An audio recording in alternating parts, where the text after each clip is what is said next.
अगर हम ये संपत्ति यदि ये चाहता है कि नहीं नहीं मुझे तो हमें सूर्य तक पहुंचना है और जिसका दंड उसे भोगना पड़ा, तो उसका तात्पर्य ये था ये तो केवल अहम की उड़ान है। बस ये ध्यान रखो, जब वो नीचे की ओर गिर उतरता है तो वो मृत मनुष्य का नीच अधोगामी वृत्ति है।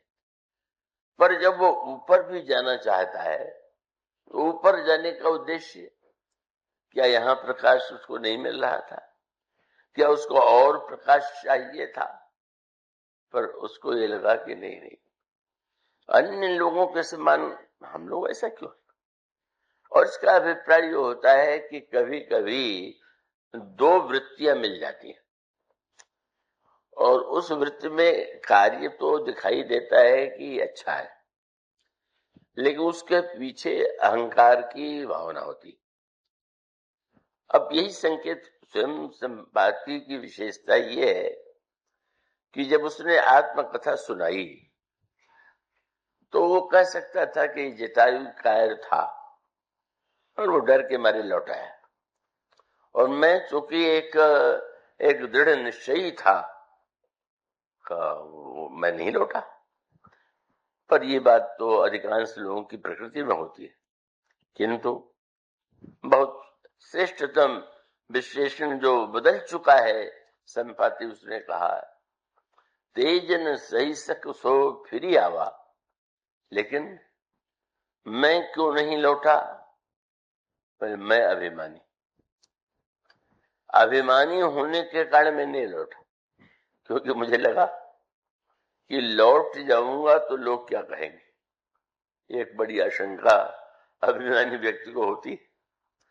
अब इसका अर्थ ये हुआ कि लोग क्या कहेंगे, आप अपने विवेक ने क्या कहा उसे नहीं सुना, आपने लोगों के लिए।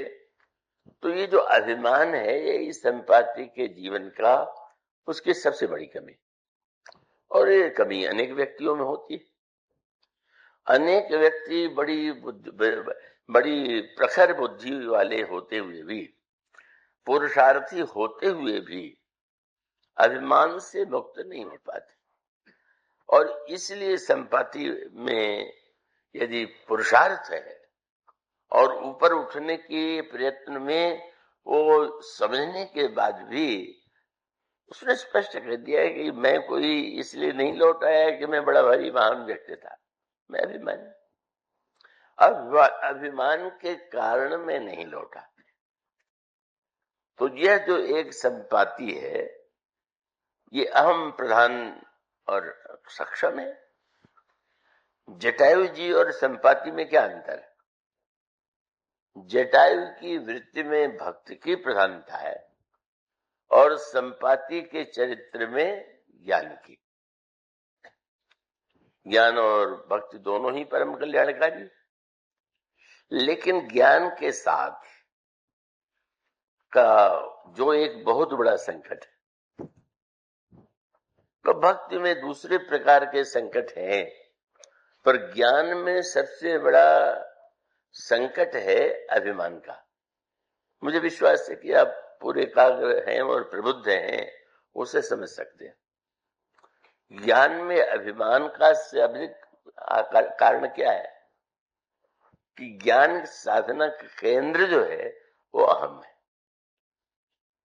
अंत तो गत्वा इस ज्ञान साधना की चरम परिणति तब है कि चाहे अहम ब्रह्मास्मि अथवा रामचरितमानस में आप जो वाक्य पाते हैं कि सोह मस्मि इति वृत्ति अखंडा, सहम अस्मि, मैं वही हूं अथवा मैं ब्रह्म हूं। तो ये सचमुच अगर इस स्थिति में व्यक्ति पहुंच जाए तो ये तात्विक सत्य है, यथार्थ है। जब समस्त ब्रह्मांड ही ब्रह्म में है या ब्रह्म का स्वरूप है या ब्रह्म में स्थित है, तो ऐसी स्थिति में जितने हैं सब के सब जो कुछ है वो तो ब्रह्म ही है। तो ऐसी स्थिति में ब्रह्म सब कुछ है, यह समझ लेना मैं ब्रह्म हूं यह समझ लेना ज्ञान की चरम परिणति। लेकिन कठिनाई क्या है, यहीं पर वह सूक्ष्म रेखा आती है जहां पर जो ज्ञान में नहीं होना चाहिए वह ज्ञानी कहे जाने वाले व्यक्ति में आ जाता है।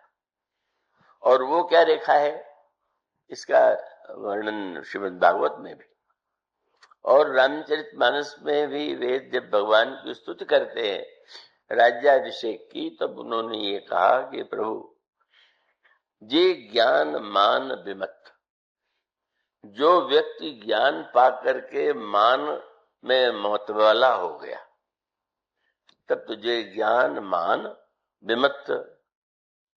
तो इसका अर्थ है कि ज्ञान में यह शंका है कि आप अपने को तो ब्रह्म मान करके सर्वश्रेष्ठ मान लें और ये कहते हुए भी कि सब कुछ ब्रह्म है, आपकी दृष्टि में वो ही नहीं, आपकी दृष्टि में तुच्छ है। तो अभिमान ज्ञान का तो अर्थ ही है कि जहां मान का लेश न हो, ज्ञान मान जह एक नहीं और देख ब्रह्म समान सब में। ज्ञान है, अभिमान तो दो को लेके होता है। इसका अर्थ है कि आपको अगर धन का अभिमान होगा तो तुलना में होगा कि उनसे मेरे पास अधिक धन है। बुद्धि का अभिमान होगा तो भी दूसरा आपकी अपेक्षा जो मूर्ख होगा उससे आप अपनी तुलना करेंगे। पद का अभिमान होगा तो वही वृत्ति वहां पर भी होगी। तो सबसे कठिनाई यह है कि अगर सर्वम खलेदम ब्रह्म, सब ब्रह्म ही है, यह बोध हो जाए तो हम तो अपने आप नष्ट हो गए। जब दूसरा कोई है ही नहीं तो हम किसकी तुलना में कहें कि मैं उससे ज्ञानवान हूं, बुद्धिमान हूं, धनवान हूं, श्रेष्ठ हूं। तो वस्तुतः तो ज्ञान की चरम परिणति है अभिमान के विस्तार में। मैं आशा करता हूं कि आप सोएंगे नहीं वेदांत की चर्चा, लेकिन आप सर्वप्रबुद्ध है तो आप, इसका अभिप्राय है कि ज्ञान माने अहम का विस्तार, द्वैत मूलक अभिमान और अद्वैत अभिमान। तो द्वैत मूलक अभिमान जो है वही सृष्टि में दिखाई देता है, पर जहां पर कुछ नहीं है, एकमात्र ब्रह्म ही है, यह जो अहम है यही ज्ञान का तत्व है। इसलिए आप श्री रामचरितमानस में जहां भगवान के विराट रूप का वर्णन पढ़ते हैं तो उसमें आपको बड़ा विचित्र शब्द मिलता होगा, शंकर जी कौन?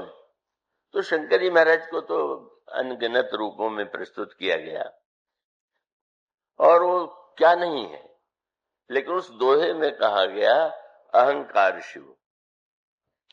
शिव जो है अभिमान। अब कई लोग बड़े बेचैन हो जाते हैं कि शंकर जी अभिमान है, हम उनको एक बार विश्वास कहें और दूसरे अभिमान कहें, एक ऐसी संगत है।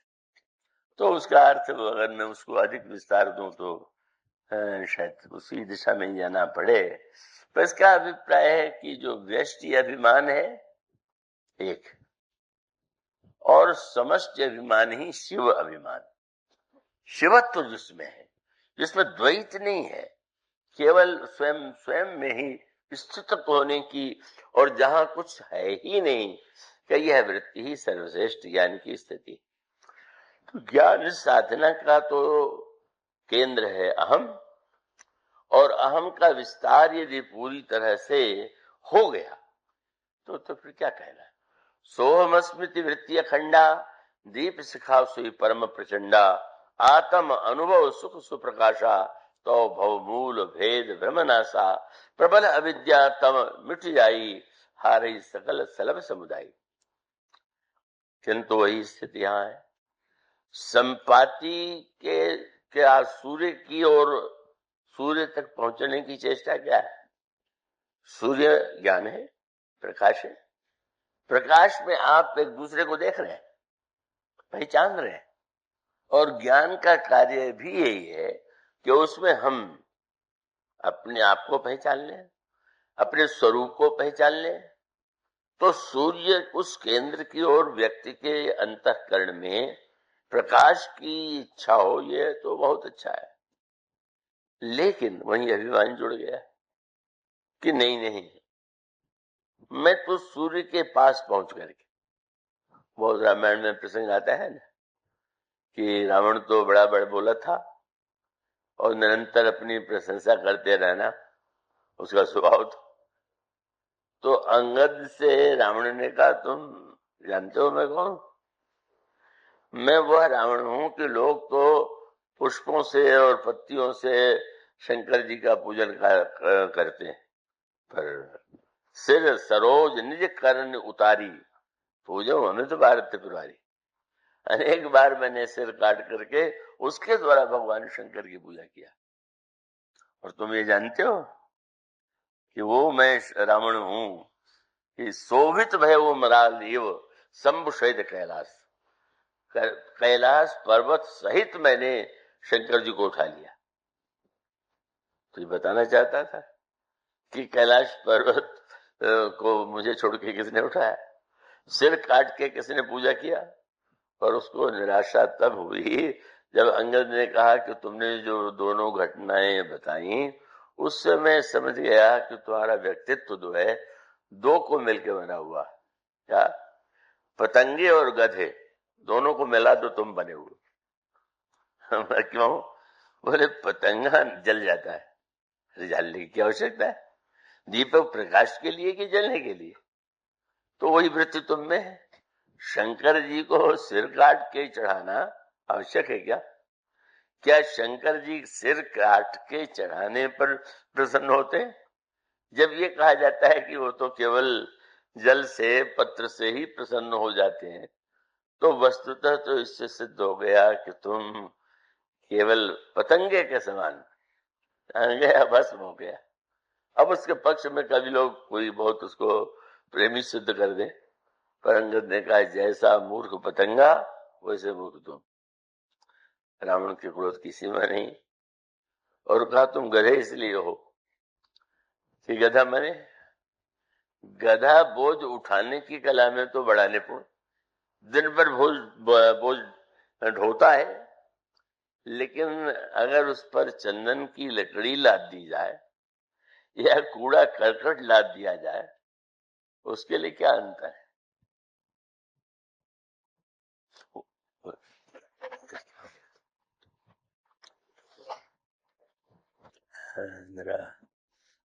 भाई जी संकीर्तन रिटायरमेंट करा लिया।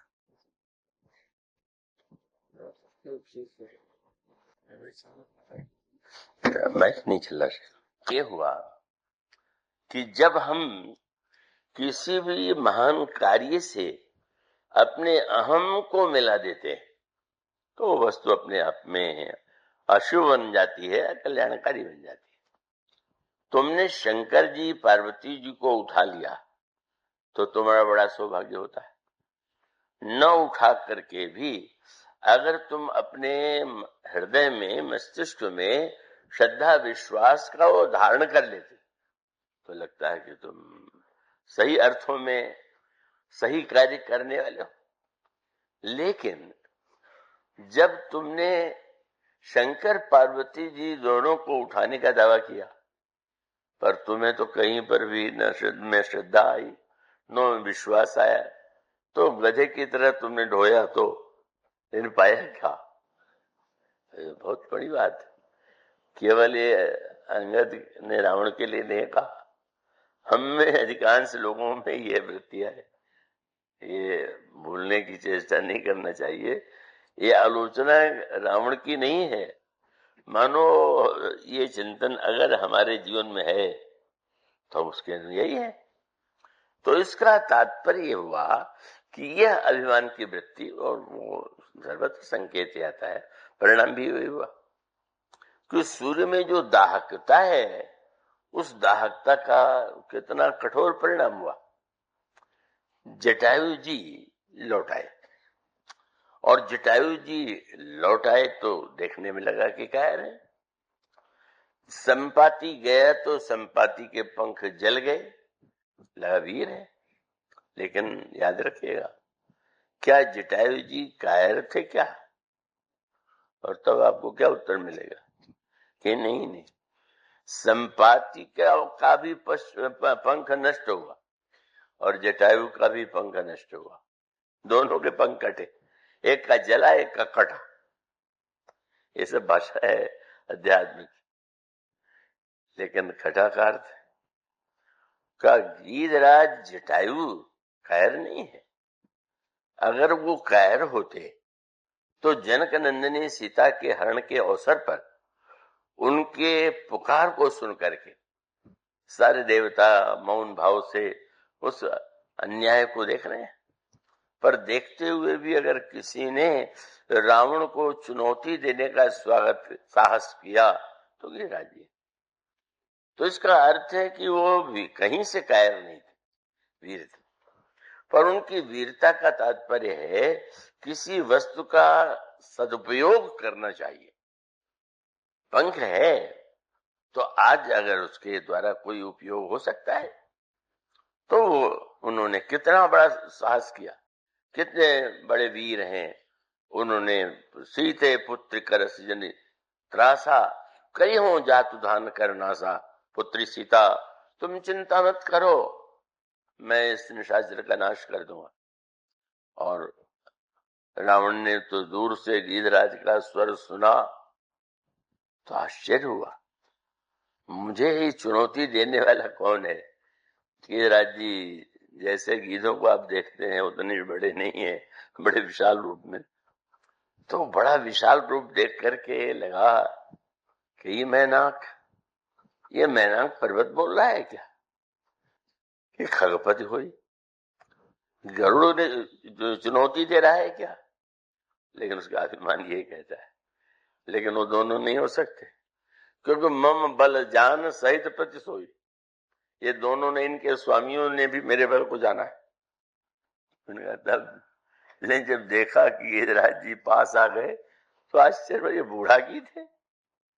और तब उसका अभिमान, वो अब यहाँ पर उसका अभिमान यही था। जिस समय रावण ने देखा कि मैना के खगपति होई, मम बल जान सहित पति सोई, और उसके पश्चात जब वो पास आ गया, अरे तब ये लगा कि लोग मृत्यु के समीप वृद्ध लोग शरीर का त्याग करने के लिए तीर्थ ढूंढते हैं। तो इसने भी सोचा होगा कि रावण की भुजा से बढ़कर के कोई तीर्थ तो हो ही नहीं सकता, उसी में शरीर छोड़ना चाह। कितना बड़ा अभिमान है। तो रावण की भुजा बोले इससे बढ़ के क्या तीर्थ होगा। शंकर पार्वती को मैंने उठा लिया, मेरी भुजाओं का महत्व सब जानते हैं, इसलिए जाना जरठ जटायु एहा मम कर तीरथ साड़ी दिया। पर आगे चलकर गोस्वामी जी से किसी ने पूछा, रावण की भुजा तीर्थ थी क्या। तो गोस्वामी जी ने कहा, जब भगवान राम रावण की भुजाओं को काटने लगे और नई भुजा निकल आई तो उसका अर्थ क्या था। ये तो लगेगा बड़ा भारी चमत्कार है। आजकल तो छोटी सी बातों में लोग चमत्कारी हो जाते हैं, चमत्कार भक्त हो जाते। लेकिन गोस्वामी जी ने कहा, रावण का सिर और रावण की भुजा काटने पर भी फिर से क्यों, बोले काटे बहुत बड़े पुण्य जिम तीर्थ के पाप। एक पाप मनुष्य करता है साधारण स्थान और एक पाप करता है व्यक्ति तीर्थ में। तो शास्त्र कहते हैं अन्यत्र किया गया पाप जो है उसका परिमार्जन तो तीर्थ में होता है, पर तीर्थ में जाके कोई पाप करे तो वज्रलेप हो जाता है।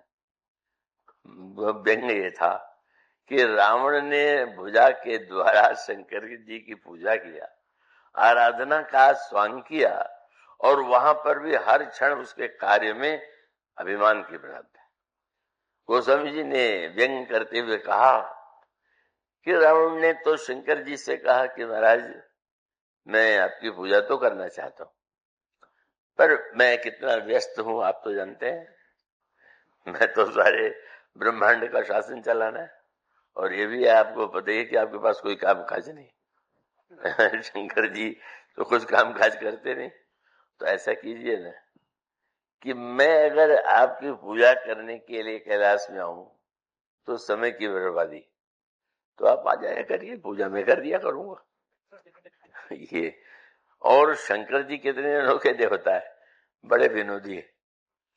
जब उसने कहा कि मेरे घर आके पूजा करना चाहे और किसी अभिमानी से कहा जाए तो बिगड़ खड़ा होगा, लेकिन हंसते हुए कहा नहीं नहीं मैं आऊंगा। और नित्य शंकर जी पूजा लेने आते भी थे। इसके पीछे तात्पर्य क्या है? गोस्वामी जी ने कहा कि अगर कोई व्यक्ति, बहुत समझने योग्य बात, तो रावण को ऐसा लगा कि शंकर जी इसलिए आते हैं कि वो भी मुझसे भीतर भीतर डरते हैं,